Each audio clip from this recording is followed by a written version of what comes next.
Հայաստանում պատերազմը դեռ չի ավարտվել, սահմանները վտանգված են, Սյունիքում, Տավուշում, Գեղարքունիքում թշնամին գրեթե ամեն օր խախտում է հրադադարը։ Թիրախը ոչ միայն հայկական դիրքերն են, այլև խաղաղ բնակիչները։ Իսկ այդ ընթացքում Հայաստանում քննարկվում է մի նախագիծ, որը կարող է փոխել բանակի կառուցվածքը, կրճատելով պարտադիր զինվորական ծառայության ժամկետը։ Նախագիծը ներկայացրել է ԿՊ-ական Հայկ Սարգսյանը, ըստ ներկայացված նախագծի նախատեսվում է կրճատել պարտադիր ծառայության ժամկետը, հնարավորություն տալով որոշ քաղաքացիների ծառայել կարճաժամկետ կամ վճարել ու ազատվել ծառայությունից, բայց փորձագետները ահազանգ են հնչեցնում ծառայության կրճատումը կարող է լուրջ անվտանգային խնդիրներ ստեղծել թշնամիներով շրջապատված Հայաստանի համար։ Զինված ուժերում առկա իրավիճակը մեզ թույլ չի տալիս որևէ ձևով գնանք ժամկետների կրճատման։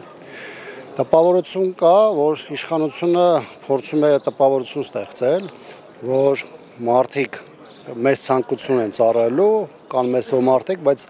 նրանց ծառայելու պատճառը բացառապես ֆինանսականն է, սոցիալականն է, եւ նրանք փորձում են այս նախագիծը բացառապես ֆինանսական կամ սոցիալականի համատեքստում ներկայացնելով։ Պատերազմից 5 տարի անց հայկական բանակը դեռևս վերականգնման փուլում է, իսկ պայմանագրային համակարգը լիարժեք չի գործում։ Այս պայմաններում ծառայության ժամկետի կրճատումը կարող է բաց ստեղծել երկրի անվտանգության համակարգում։ Բացի այդ, առաջարկվող համակարգը սոցիալական արդարության հարցեր է առաջ բերում։ Արդյոք բոլոր ընտանիքներն ունեն հավասար հնարավորություն ընտրելու ծառայության ձևը։ Ըստ Սարգսյանի ներկայացրած նախագծի 18 տարին լրացած տղաները կարող են պարտադիր զինվորական ծառայություն անցնել ընդամենը 1 ամիս ու վճարել 24 միլիոն դրամ, կամ պարտադիր զինվորական ծառայություն անցնել 4 ամիս եւ վճարել 18 միլիոն դրամ։ Գումարով ազատմանը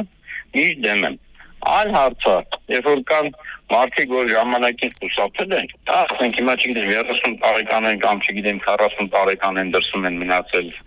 ծնողները տարել են, վերել են, բան չեն անում։ Միգուցե կարելի է այդ միայն համակարգի մեջ դիտարկել։ Մինչև որոշում կայացնելը կարևոր է հստակ գնահատել մեր սահմանների իրական պատկերը, բանակի հնարավորությունները եւ միջազգային փորձը։ Բանակը պարզապես ծառայություն չէ, ասում են զրուցակիցներս, դա երկրի գոյության ողնաշարն է, իսկ երբ կրճատում ենք այդ ողնաշարը առանց նոր հիմքեր ապահովելու, վտանգում ենք ոչ միայն այսօրվա, այլև վաղվա խաղաղությունը։ Աբրահամյանի խոսքով իշխանությունը փորձում է ցույց տալ, որ պաշտպանության նախարարության հետ պայմանագիր կնքած մարդիկ ծառայում են միայն բարձր աշխատավարձի համար, ինչն իրականությանը չի համապատասխանում։ Հայաստանը մի կողմից փոքր ռեսուրսներ ունեցող երկիր է,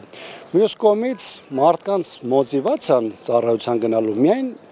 ֆինանսականը չէ, այստեղ կա նաև հոգեբանական հանգամանքը, գաղափարական հանգամանքը, նաև քարոզչության դերը եւ այլն։ Հիմա եթե մի իշխանություն գովերքում է հարկ վճարողին, համարում է նրան հերոս եւ դրան հակադրում է զինծառայողին, ով ըստ իշխանության պատկերացմամբ ստանում է իր փողը եւ գլուխը կախ պետք է իր աշխատանքը տանի, ես շեշտում եմ աշխատանքը, այլ ոչ թե ծառայությունը, բնականաբար մարդու դեպի բանակ գնալու մոտիվացիոն շղթան պարզապես այս իրավիճակում կտրվում է։ ԿՊ-ականներն ի պաշտպանություն այս նախագծի պնդում են, այս կերպ պայքարում են կոռուպցիայի դեմ, պաշտպանության ու անվտանգության հնարավոր խնդիրների մասին ենթադրաբար չեն մտածել։ Հաջորդ որ կրթական համակարգից այս գաղափարը պետք է հանենք, լրացել է 18-ից ինչ սովորում է զինմեծ ծառայել։ Երկրորդ խնդիրը պետք է լիներ, որ պարտադիր բժշկական ապահովագրության համակարգը պետք է մտներ եւ 3-4 տարի հետո այլևս այդ համակարգում եղած տվյալների հետազոտությամբ կարելի է հասկանալ արդյոք կա կոռուպցիոն գաղափար, որ լրացնելով 17.5 մեկը բարձում է հիվանդություն ունի։ Ուրիշ պետությունները, որոնք ունեն հզոր տնտեսություն, դաշնակցային պայմանագրեր կամ կայուն սահմաններ, կարող են ծառայությունը վերացնել կամ կրճատել։ Հայաստանը որպես չեզոք անմիջապես վտանգի մեջ գտնվող պետություն առանց հստակ երաշխիքների չի կարող դիմել անդառնալի ռիսկի։ Սեդա Մակարյան, Մեհեր Դավթյան, Գեղամ Ղազարյան, ABC Media։